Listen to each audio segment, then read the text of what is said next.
Olá pessoal, sejam todos muito bem-vindos a mais uma edição do programa Ponto de Vista, o nosso espaço para tratarmos sobre uma das áreas essenciais da nossa vida, que é a saúde, aqui na tela da TV Assembleia. Hoje nós vamos falar sobre uma iniciativa extremamente importante, correlacionada principalmente ao mês de dezembro, com um nome muito sugestivo, Dezembro Vermelho.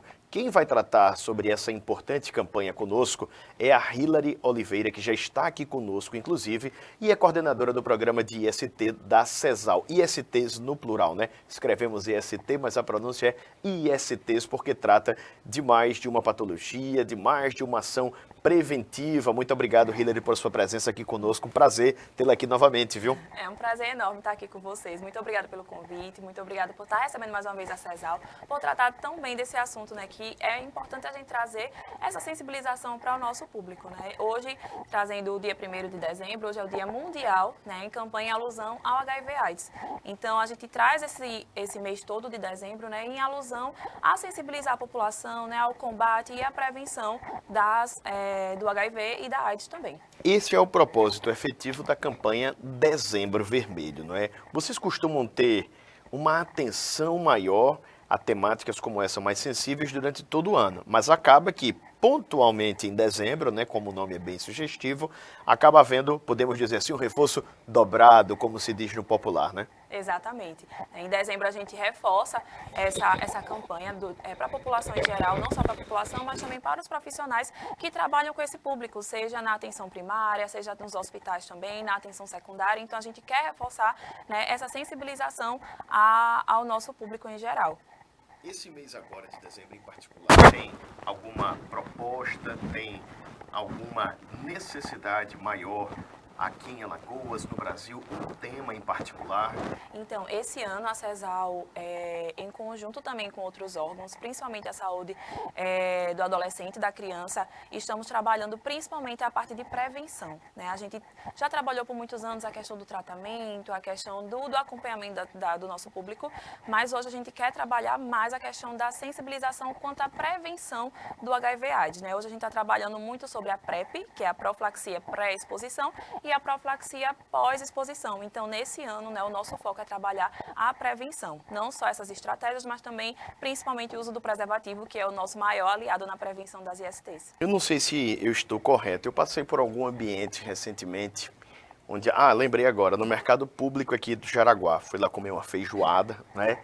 E observei que lá tem um dispositivo bem grande, uma instalação feita provavelmente pela CESAL, onde há ali dezenas, centenas de preservativos. A gente sabe que em toda a área da saúde, como em alguns outros campos da nossa vida também, aquele ditado é realmente eficaz. Prevenir é melhor do que remediar, até porque no caso da saúde de maneira particular tem coisas que não tem como remediar, não tem cura, não é? É o caso, por exemplo, da AIDS. Você pode até deixar ali o vírus inerte, mas ele vai continuar coexistindo contigo. Mas existe uma resistência da própria população. Eu citei essa historinha toda porque eu quis dizer que está tão acessível que na maioria dos lugares públicos está disponível o preservativo, na unidade de saúde, no meio da rua, lá onde eu estava, mas parece que a população tem uma resistência à utilização desse método preventivo que é talvez o mais eficaz, né? Exatamente. A gente percebe realmente essa resistência da população em uso do preservativo, principalmente nas relações, né, que já tem muitos anos, né? E aí a maioria da população acaba não utilizando os preservativos e a gente sabe que acaba que nesse meio tempo adquire algum tipo de IST, principalmente, né, o HIV, e acaba desenvolvendo AIDS também. Mas esse ano o Ministério acabou que lançou um novo tipo de preservativo, não sei se você já viu também. Ainda não, esse ainda não. Exatamente. E aí o Ministério da Saúde lançou esse ano um preservativo que ele é texturizado. Sim. E aí, para a população começar a aderir a esse preservativo, inclusive foi uma febre enorme quando chegou aqui no estado, né? As pessoas começaram a procurar, acabou super rápido nos locais, porque realmente foi uma forma de chamar a atenção do público para o uso do preservativo, né? Aumentar a sensibilidade, aumentar essa questão da textura ali do uso do preservativo. E aí o Ministério acabou que esse ano trouxe esse preservativo, né? Essa inovação para aderir mais ao público, mas não só o preservativo, mas, por exemplo, tem algumas pessoas que gostam muito de utilizar os preservativos com os géis lubrificantes, Sim. então acaba que melhora um pouco mais a relação sexual com o uso do preservativo. Excelente. Existe, inclusive, né, talvez não na rede pública, mas para aquela pessoa que tem a condição de investir, preservativos que têm uma camada, podemos dizer assim, um pouco mais fina, que aumenta a sensibilidade, tem saborizado, tem texturizado, tem tudo quanto é inovação aí relacionada, né, que elimina as desculpas para não se utilizar esse mecanismo preventivo no final das contas, né? E eu estou comentando isso, Hillary, estava aqui pescando os dados da Organização Mundial da Saúde. Por quê? Porque há pessoas que acham que a AIDS deixou de existir. Foi apenas uma epidemia do passado, não é? Está restrito a grupos específicos dentro da sociedade e não é. Ela, infelizmente, é democrática, né? Quem abrir as portas, ela está dentro, no final das contas, né? Mais de 40 milhões de pessoas aqui no mundo, no ano passado, viviam com HIV. É um dado preocupante, né? Novas infecções e mortes. Para você ter ideia, no ano passado, estima-se que mais de 1 milhão de pessoas adquiriram HIV e cerca de 630 mil morreram por causa da doença. Aqui no Brasil tem um boletim epidemiológico, né? E o boletim diz o seguinte, que há um ano exatamente, o Ministério observou um aumento de 4,5% nos casos diagnosticados, comparados a, naturalmente, o ano retrasado, 2023, né? E qual é o problema disso tudo? As pessoas parece que esqueceram que a doença ainda circula. Essa é a percepção que vocês lá na ponta, na atenção à saúde básica e também dentro da construção de políticas públicas preventivas e de cuidar dessas pessoas têm?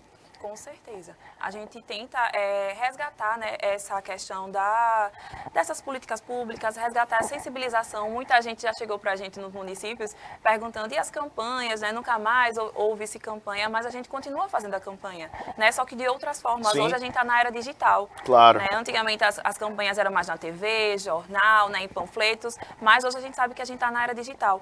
Então, tudo que é de campanha hoje a gente está trazendo para o Instagram, o público jovem, né, que é muito importante também. Hoje é o nosso maior público que está chegando com o vírus do HIV. Eu queria fazer até essa pergunta que você já acabou tocando no assunto. Hoje em dia se fala muito mais em liberdade, autonomia, né? A gente sabe que de maneira progressiva, dados científicos de pesquisas, né, apontam que as pessoas ingressam cada vez mais, vamos dizer assim, no mundo sexual, né? Começam a relação sexual cada vez mais cedo. E isso daí permanece também ocorrendo até hoje, vocês percebem isso, não sei, adolescentes ali de 13, 14 anos que já têm relação sexual, muitas vezes não têm consciência nem do próprio corpo, nem dos riscos que se corre ali dentro de uma relação sem o cuidado adequado, né? Exatamente, a gente vem percebendo muito isso, né? O HIV no começo, né, na década ali de 80, 90, quando chegou nesse boom, a maior parte da população que tinha esse vírus era ali em torno de 30, 40 anos de idade, mas hoje, né, a gente já está percebendo que o público que está chegando mais com esse vírus é o público mais jovem, a partir de 15 anos de idade, de 15 a 29 anos. Então a gente vem percebendo que esse público está cada vez chegando mais com esse vírus, justamente por essa idealização, né, de liberdade, ter relações sexuais sem uso de preservativo. Então, a gente vem vendo crescendo muito esse vírus nos jovens. E aí, por conta disso, né, a gente, tanto o nosso programa, né, estadual de STIs e hepatites virais, a gente se juntou com o pessoal da área técnica de saúde do adolescente e da criança, justamente para aliar nossas forças, né, e levar aos municípios também essa sensibilização para a saúde do adolescente, principalmente. Né? E aí, a gente quer quebrar também esse tabu, que muitas pessoas acham que o uso na escola, né, na educação sexual para os adolescentes é instigar os adolescentes a ter relação sexual, mas não é isso. Essa era outra pergunta que eu faria. Existe esse alinhamento da CESAL, não sei, talvez com a própria SEDUC, existe uma associação, né, relacionada às escolas particulares? Como é que vocês tentam, de alguma maneira, intermediar esse diálogo? E era uma outra coisa que eu perguntaria depois, mas já vou jogar aqui no pacote, onde ainda existe um certo tabu, uma certa resistência. Talvez há 20, 30 anos, até a gente falar aqui o nome AIDS, fosse uma coisa que não somente você, mas também eu pudéssemos ter aqui um cuidado maior, não é? Mas a gente tem que tratar do assunto no final das contas. E se a garotada está iniciando a vida sexual mais cedo, é ali mesmo que o negócio tem que ser informado, né? Tanto para prevenir essa sexualização, um termo até que ficou muito alto, essa adultização que pode influenciar na iniciação precoce da vida sexual, como da tratativa da própria, não é só, seu Zé, Dona Maria aqui, Mariazinha, né, e Zezinho, nesse caso, a AIDS existe e ela pega gente nova também. Exatamente. E aí a gente vem, como eu falei, unindo forças, né? O pessoal da área técnica de saúde da criança e do adolescente também vem juntando essas forças junto conosco para tratar desse assunto nos jovens, né? Porque a gente está vendo essa sexualização cada vez mais cedo. Mas esse ano também a gente está trabalhando junto com a SEDUC, que nem você falou, para levar essa sensibilização nas escolas, resgatar essa questão de falar, né, de conversar com os jovens sobre a questão da sexualidade, não instigar eles a iniciar a vida sexual, mas sensibilizá-los a quando quiserem iniciar a sua vida sexual, mas iniciar com responsabilidade, com o uso do preservativo, sabendo que se existem infecções que podem ser passadas por via sexual, isso é muito importante, mas a gente se vê ainda com esse tabu, né, principalmente dos pais desses jovens, né, que acham que se a escola falar sobre sexualidade, acho que está instigando o jovem a iniciar a sua vida sexual. E se cair no Enem, o menino vai ser reprovado. Exatamente. Porque não viu algumas coisas na escola, né? E é importante a gente até dizer, quando eu era garoto, tinha aula de estudos sociais, por exemplo, ciências, né? E daqui mais à frente um pouco, o currículo foi sendo adaptado. Hoje a gente tem biologia. Exatamente. E na biologia você vai estudar vírus, como o próprio vírus da AIDS, e algumas implicações daquilo dali. Então é essencial tratar com a temática, com a devida responsabilidade, com a devida cientificação do tema, né? Que não tem nada a ver com o estímulo à iniciação precoce da sexualização, no final das contas, né? Como é, assim, na ponta, essa tratativa com as escolas em si? Os diretores, os coordenadores pedagógicos são mais, podemos dizer assim, receptivos à tratativa do que os pais que têm essa resistência, muitas vezes provocada por falsas informações, né? Com certeza, a gente percebe, né, uma abertura muito grande dos diretores, dos professores a realizar esse processo educativo com os jovens, mas eles se sentem ainda resistidos com relação aos pais. Né? Muitos professores ainda têm receio de falar sobre esse assunto e terem dificuldades, né, no relacionamento com os pais desses adolescentes. Né? Hoje a gente sabe que, por exemplo, a partir de 12 anos de idade, o jovem já pode procurar a unidade básica de saúde para fazer um teste rápido, sem o consentimento dos pais. E aí, isso é lei, né? Isso é lei. Já está na lei que o adolescente pode procurar sem o consentimento dos pais. Mas se esse jovem procurar a unidade de saúde, o que é que esse pai vai pensar sobre esse adolescente? Então, eu acho que é importante também os pais desses adolescentes começarem a abrir um pouco mais a mente, né? Se sensibilizarem nesse assunto. Porque acaba que essa conversa mais aberta com os jovens, eles têm um pouco mais de liberdade de conversar, de falar com os pais e acabam não procurando informações indevidas, né? Principalmente hoje nos meios, né? Nas redes sociais, né? Em sites que dão informações equivocadas. Tem uma informação aqui da Biblioteca Virtual em Saúde do Ministério, né? Ela diz o seguinte: a campanha nacional Dezembro Vermelho é instituída por uma lei federal, né? Imobilizações de prevenção, testagem, assistência e garantia de direitos. E o Ministério da Saúde tem ações específicas também para esse ano, que marca os 40 anos da resposta brasileira à AIDS. É importante a gente dizer que, infelizmente, a pessoa pode estar sujeita no calor do momento, num ato impensado, ter uma relação com uma pessoa que você não sabe. Por exemplo, você é casada, é o seu caso, você casou com seu esposo, naquele momento vocês fizeram a testagem no início do relacionamento, você tem uma segurança científica e técnica de que vocês podem ter a relação sem preservativo, para ter um filho, por exemplo, ou porque prefere, tá tudo certo. Mas você tem uma relação com uma pessoa que você não tem essa verificação, é um risco iminente para as duas. E eu vou até usar um termo aqui, não é para trazer um peso, nem um pavor, mas para a família também, que vai ter que conviver com aquilo, não é? E a pessoa precisa pensar nisso. Mas suponhamos que, infelizmente, não ocorreu da maneira prevista e houve ali uma relação. Aí vem o medo, e agora? Tenho alguma doença? Será que é AIDS? Será que é alguma outra coisa? Não, vou esperar para ver. Se continuar tudo bem, eu não tenho nada. E às vezes a pessoa está infectada. Exatamente. Existe também essa resistência a procurar a unidade de saúde para fazer o teste com aquele famoso medo de arrumar a doença, né? Medo do resultado. Exatamente, ainda tem muito isso, né? Muito. E eu digo mais assim, até por parte, falando como enfermeira, né, da rede assistencial, parte até pelo sexo masculino. Mais Eles têm pelos mais homens. essa resistência, né, de procurar os serviços de saúde, até por outras coisas mesmo, né? Sim. Mas principalmente com relação à testagem rápida, as ISTs. As mulheres que procuram mais os serviços de saúde, né, todo ano tá ali fazendo a sua rotina ginecológica, preferem fazer todos os anos ali a sua testagem para as ISTs, mas os homens têm uma certa resistência a procurar as unidades de saúde, tanto para se cuidar, né, mesmo que não seja em relação às ISTs, mas principalmente quando se procura fazer essa testagem, né? Eles têm um pouquinho mais de resistência. Explica para mim como é essa testagem. É tipo aquela verificação de insulina para o diabético, é só um furinho ali, tchau. Exatamente. Hoje a gente tem, né, só trazendo a título de informação, 100% dos municípios têm esse teste rápido. Hoje nós temos 4 tipos de teste. Teste do HIV, da sífilis, da hepatite B e da hepatite C. Então a pessoa procura a unidade de saúde, ela chega lá, informa que quer fazer o teste rápido, o enfermeiro ou o técnico de enfermagem vai chamá-lo e vai fazer um furinho no seu dedo. Nesse furinho, ele coleta ali o sangue para os 4 testes rápidos. E aí espera em torno de 20 a 30 minutinhos e o resultado já sai ali na hora. Bem prático assim mesmo, né? super Então ele prático. pode fazer o teste, aguardar o resultado ainda na unidade de saúde. Exatamente. E se infelizmente tiver ali o diagnóstico confirmado, tem algum procedimento específico, Hillary, naquele momento ali? Não sei. Talvez uma unidade de saúde simples, você não vai ter um assistente social, alguma coisa mais completa. Mas existe algum procedimento, algum medicamento, alguma tratativa que é feita com aquele paciente ali? Então, hoje, todos os nossos profissionais que realizam testes rápidos, eles são treinados a fazer o aconselhamento. A gente diz aconselhamento pré-teste, que é informar sobre o teste rápido, das Sim. possibilidades que podem acontecer, assim como aconselhamento pós-testes, né? Que caso aconteça de algum positivo acontecer, acolher aquele paciente, porque a gente sabe que não é fácil receber um diagnóstico de algum IST, Claro. principalmente do vírus do HIV.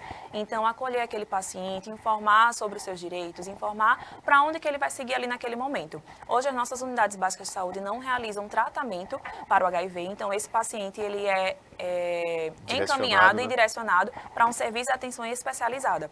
Hoje aqui no estado temos 7 serviços, 4 aqui em Maceió e 3 nos municípios aqui do nosso estado. E aí esse paciente fica sendo acompanhado pelo resto da sua vida, fazendo tratamento, acompanhado por infectologistas, enfermeiros, psicólogos, assistentes sociais dentro desses serviços.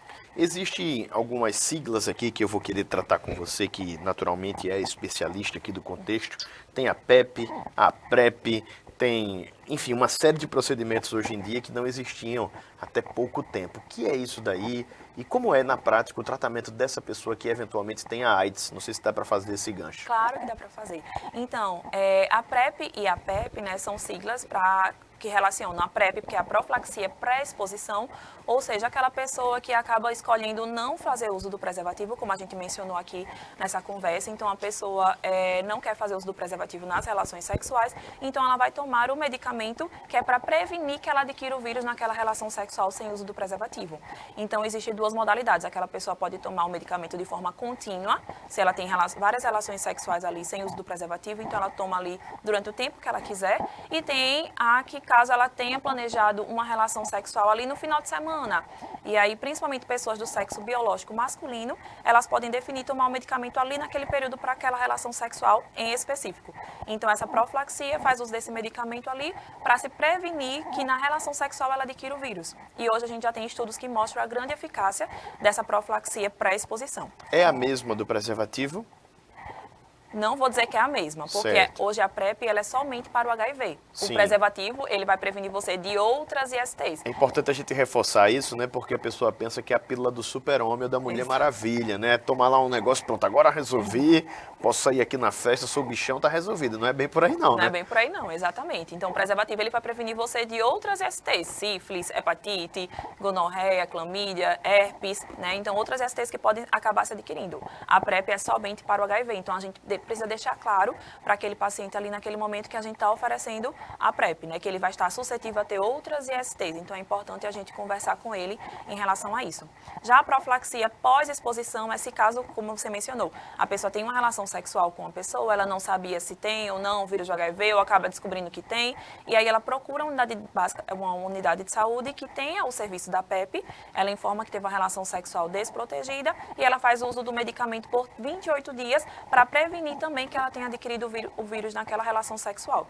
Isso é bem interessante, né? Porque eu não sei se o meu raciocínio está correto, mas vamos supor que eu tive essa relação e a partir daquele momento ali de alguma maneira a pessoa com quem eu tive a relação tinha o vírus HIV, sabendo ou não, né? O que pode acontecer também.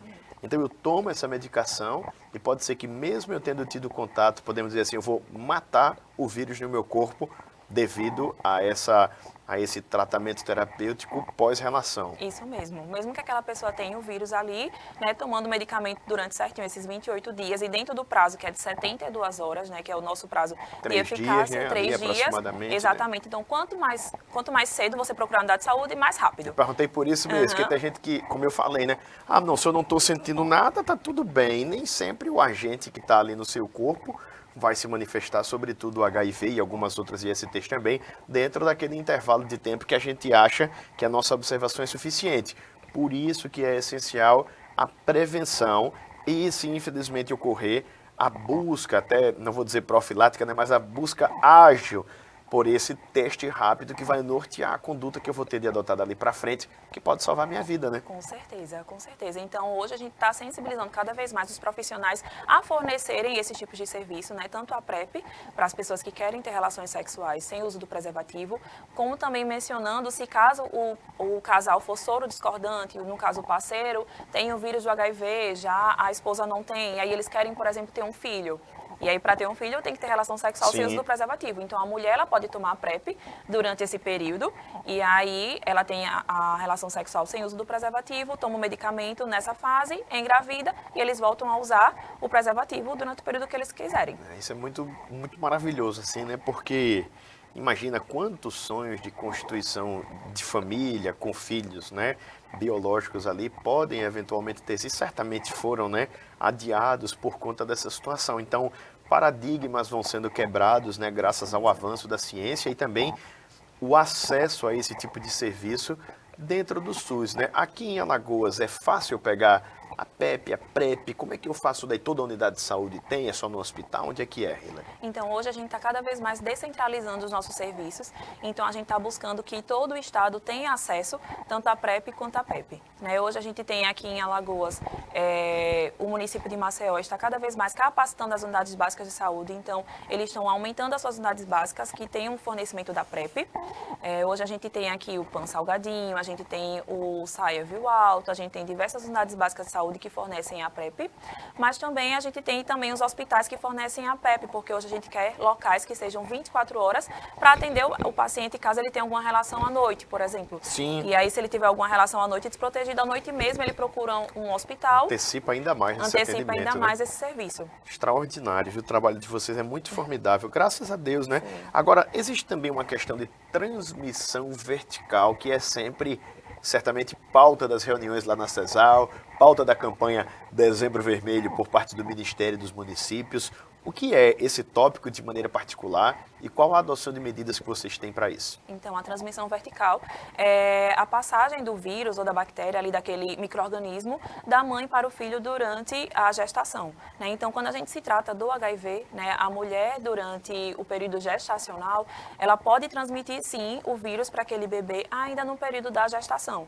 Então, é passado por via transplacentária e a gente reduz esse risco de transmissão se a mulher fizer uso da TARV, que é a terapia antirretroviral, uso do medicamento. Né? E hoje a gente tem muita facilidade, antigamente se falava do coquetel de medicamentos, sim, mas hoje, por exemplo, a gente só usa 2 comprimidos ao dia. É uma redução também da resistência, né, daqueles que porventura poderiam achar que tomar muito comprimido faz mal, exato, ou que não tem paciência para tomar tudo isso, nem muito tempo para... A gente sempre tem desculpas, né, para de alguma maneira não cuidar da saúde, mas essa aqui é mais uma eliminada. Mais uma eliminada, com certeza. Então, hoje, 2 comprimidos ao dia, a pessoa ali tomando todos os dias aquele medicamento vai reduzir o risco de se transmitir, né? No caso da gestante, de reduzir o risco de transmitir para aquele bebê. E aí, ela precisa utilizar aquele medicamento todos os dias, fazer o seu acompanhamento com o infectologista, fazer as cargas virais para saber que está diminuindo o risco de transmitir para aquele bebê.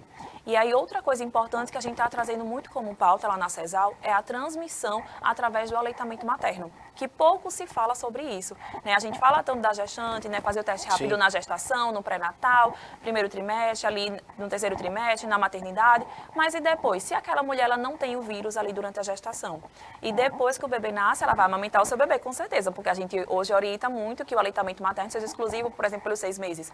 Mas se nesse tempo, depois que o bebê nasce, durante o aleitamento materno, ela acaba adquirindo o vírus durante o período ali do pós-parto. E aí a mulher adquirindo o vírus, ela passa o vírus do HIV pelo leite materno para aquela criança. E a gente tem visto, infelizmente, um aumento no número de casos de crianças que estão recebendo esse vírus através do aleitamento materno. Porque suas mães adquiriram esse vírus durante o período do pós-parto, não sabiam e acabavam transmitindo para aquela criança pelo leite materno. O que é muito triste, porque essa criança já chega muitas vezes bem debilitada no hospital, né? Porque a mãe nunca imagina que aquela criança está com o vírus do HIV, né? Ou no caso, tem muitas crianças que já estão chegando para a gente como o caso AIDS, né? Que já é diferente. Ter o vírus é diferente de ter a doença avançada do HIV, que é a AIDS. Então, muitas crianças chegam bem debilitadas para a gente, né? E aí isso se torna muito triste, porque são doenças que poderiam ter sido evitadas. Sem dúvida. E aquela criança não tinha escolha ali naquele momento. A informação permanece sendo, no final das contas, né, a arma mais eficaz para evitar qualquer tipo de problema como esse. Você concorda que é por aí mesmo? Com certeza, é isso mesmo.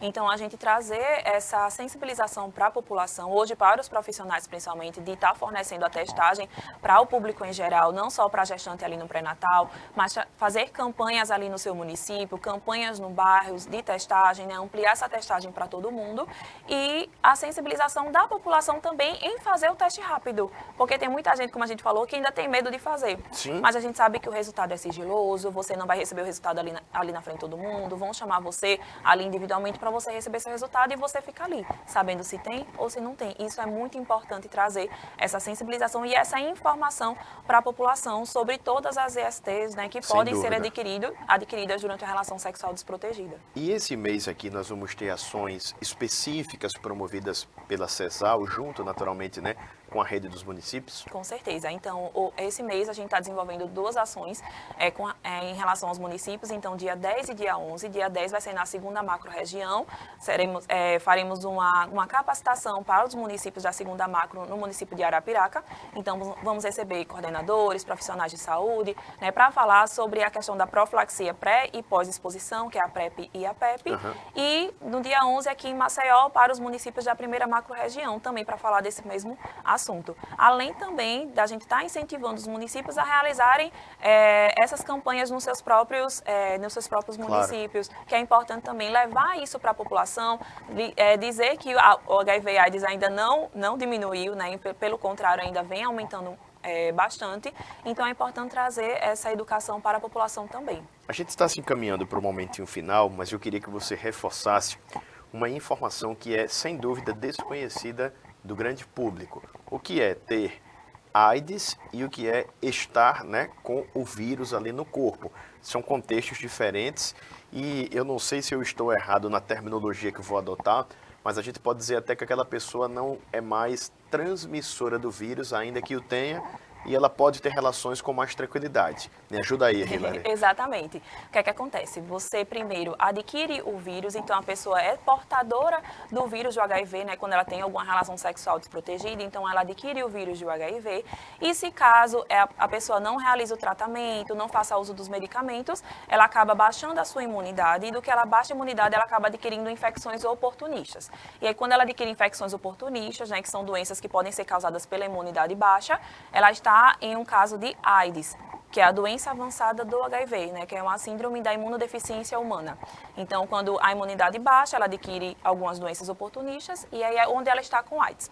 O que é que acontece quando a pessoa ela se torna intransmissível, né? Quando ela está indetectável. Se a pessoa tem o vírus do HIV ou até mesmo pode estar com AIDS mesmo, mas ela faz o seu tratamento correto todos os dias, faz uso do medicamento, todo o acompanhamento certinho, ela tem a carga viral, que é a quantidade de vírus que ela tem no sangue, isso vai reduzindo com o tempo, chegando a um nível de 200 cópias.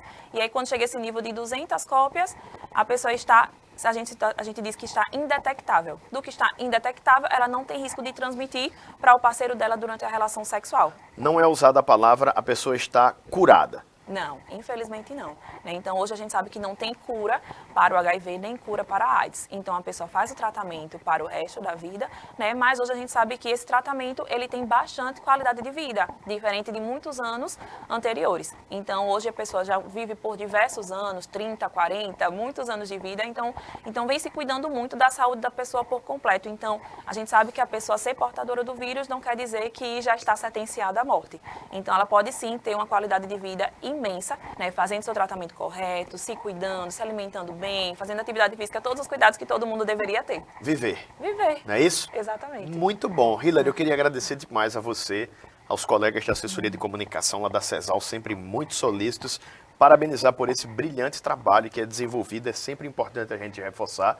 De graça, porque no SUS está acessível e, como ouvimos aqui, cada vez mais acessível. Daqui a pouquinho a CESAL está até levando em casa ali no informativo, o que já chega também, né, pelas mídias digitais, pela propaganda, e isso é essencial para que a gente possa evitar a doença ou, no mínimo, melhorar a qualidade de vida daquela pessoa que infelizmente convive ali com ela, não é? Então, multiplique essa informação, seja você também um agente do bem. No final das contas, o conhecimento é que contribui de maneira muito eficaz para a prevenção, para que o problema não ocorra. Agradecemos a você pela companhia. Em breve estaremos aqui de volta e lembra que esse programa fica disponível também no nosso canal no YouTube. Facinho de você mandar aí para a turma, tá bom? Um abraço e até a próxima.